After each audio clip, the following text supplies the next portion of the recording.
Amanda, honey, Dr. Grant said that's a bad idea. What? He says it's a bad idea. What's a bad idea? What was that? That's a Tyrannosaurus. I don't think so.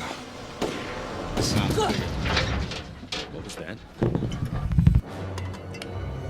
Are you taking the phone to Mom? Charlie!